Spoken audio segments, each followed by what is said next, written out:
He has a squad that does dirty jobs for him. Speaking on a national TV, the reinstated Deputy Governor of Edo State, Comrade Shaibu, alleged that the Governor, Obaseki, is planning to assassinate him following his resumption after his reinstatement by the High Court judgment. He noted that the state-owned vigilante network and the Governor have concluded plans to assassinate him. I can boldly tell you that information that I'm already getting, I will not want to reveal it, but I would prefer to give them to the security agency. The governor planned to assassinate me. Very soon, Nigerians will get to know, because I'll be addressing a press conference and I will give a lot of these facts.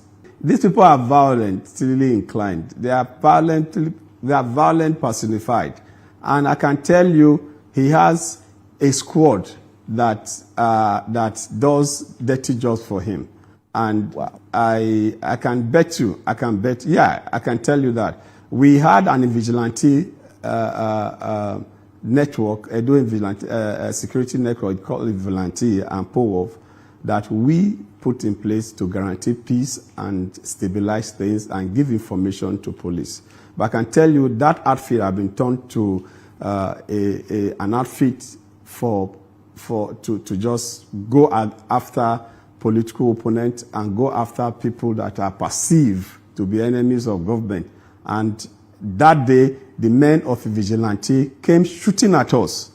Men of the vigilante with AK-47 came shooting at us. I will avail you with some videos. Came shooting at us. For harmless, we are just celebrating the work of God in our life, celebrating the miracle that God has just given to us. For me to be reinstated within a very short time, we were celebrating, and he just come and open fire on us and kill an innocent police officer. They are struggling now to cover up, but they can't cover up. And you can hear from the governor's voice. He said he will burn Nigeria.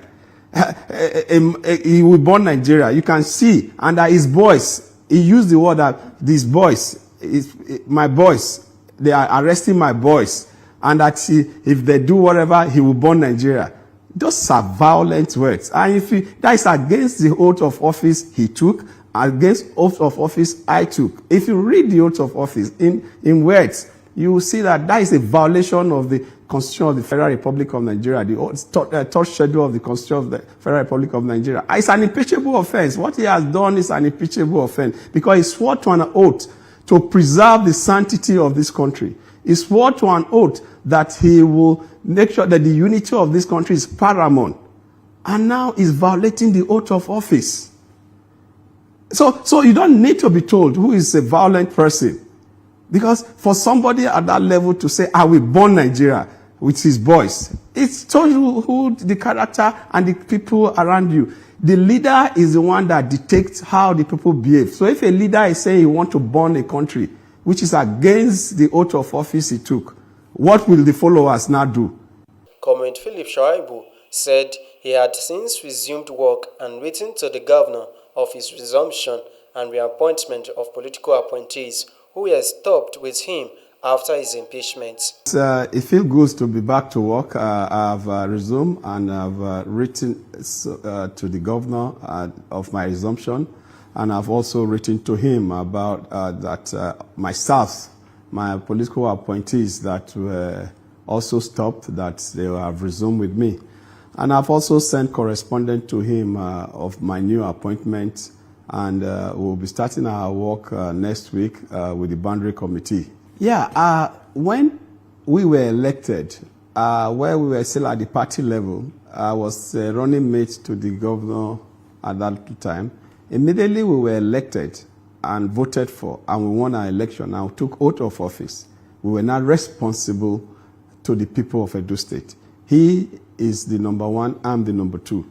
And I am to work with him to achieve those goals. And by the grace of God, till November 11, I will continue to discharge my duty as the Deputy Governor of Edo State. I have a role to play. I have a constitutional role, which is minimal. That minimal role, I would make sure that I'll uplift the standard of that particular role that I'm given. And I can assure you that the God protected me this far will continue to protect me. I serve the living God, but I serve God in truth and in spirit. And those that are around me will tell you that. And I am covered. There is an armor covering me, and no bullets of the evil ones, no bullet of anybody that want to be a dictator. He disclosed that the governor had threatened to destroy him, adding that his governorship ambition has been the reason for his deepening crisis with Governor Obaseki. The governor arranged that I should be assassinated, I should be prevented from entering the state with whatever means they can to prevent me from entering the state.